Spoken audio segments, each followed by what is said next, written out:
Our position is that in 2 days' time, on Thursday, the British people will have the opportunity to force her resignation by voting Labour in the general election. That is our position. But 3 terror attacks as well in the last 2 months. Is that not grounds for calling for her resignation?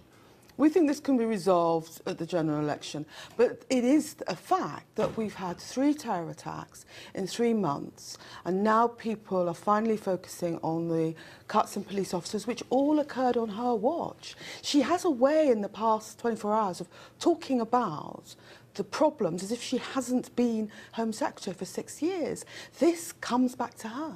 But are you sure that the reduction in numbers then leads to the greater likelihood of a terror attack?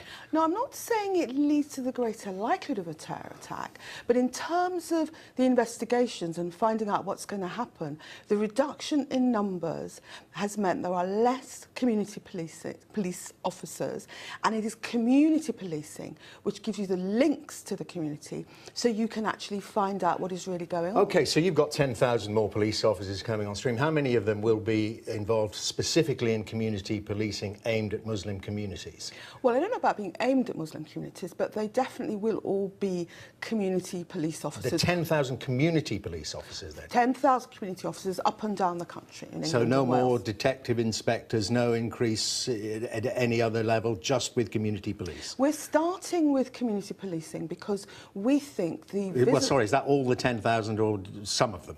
We're starting with 10,000 community police officers because we think that helps make people safe and will help to fight terrorism and other forms of crime. But that is not to say... And can I just be here, they're sworn officers, are they? They're not community police support officers? No, these are sworn officers.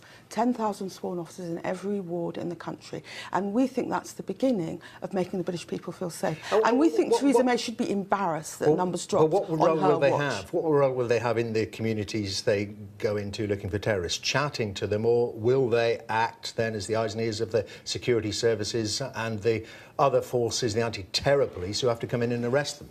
Their initial role will be to make those important links with the community. It's concerning, both in Manchester and in London Bridge, that members of the community said they tried to warn the police about their concerns about some of these individuals. Well, they rang an anti-terror hotline.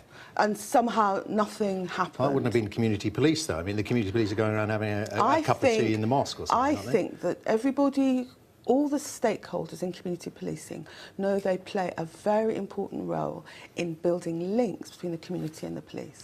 I mean, because that linking in the community, Jeremy Corbyn was quoted as having said something very interesting in 2014, that he had been speaking to people who were attracted to what ISIS is doing. I mean, it's a way of understanding the ideology. Have you done that? No.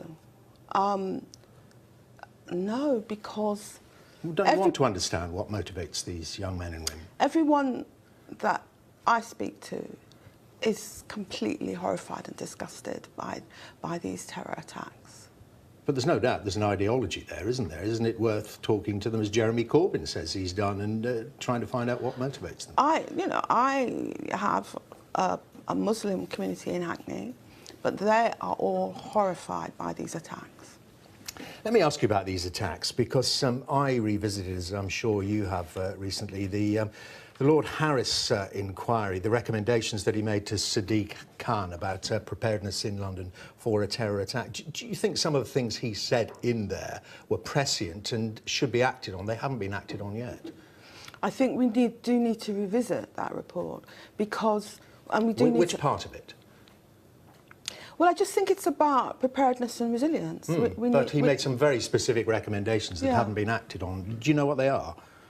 Well, I know, I mean, he was talking about preparedness and resilience, and I do think that we need to act, not necessarily on every specific recommendation. But you remember the report came out only in October 2016. The mayor, the newly elected mayor, commissioned it. It came out in October 2016, and Lord Toby Harris had some bullet points. You know, that's what I've read through. I mean, what did you make of those, the specifics?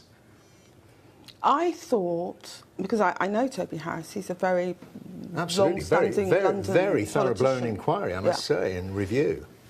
I thought it was an important review, and I think we should act on it, but obviously working with stakeholders. But what should we act on? I mean, you know, what do you think of the recommendations about the various police forces in London?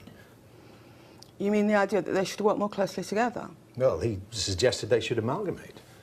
Well, I think that's an interesting idea, but I think you'd find resistance in some parts of London to the amalgamation. Have you actually read the report? I have. Okay, what about when you talk about, what about the physical resilience? Again, I'm referring to this because it seemed prescient. Yes, I mean, I think physical resilience is important. I think that... But there was a specific aspect of physical resilience. Well, I think that physical resilience is important. Yes, well, I mean, but the specific aspect was he talked about putting up more barriers in the light of the Nice attacks. He mentioned that in October 2016. Yes, we're now putting up barriers on bridges, and you'd think we might have done that before, particularly after what happened on Westminster Bridge.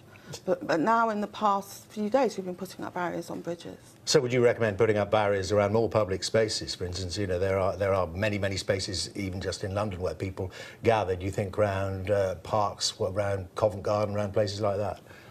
Well, certainly in Westminster, which is where I work, there's been a lot more barriers and bollards to protect us from terrorism, and I think we need to consider that for other places in central London.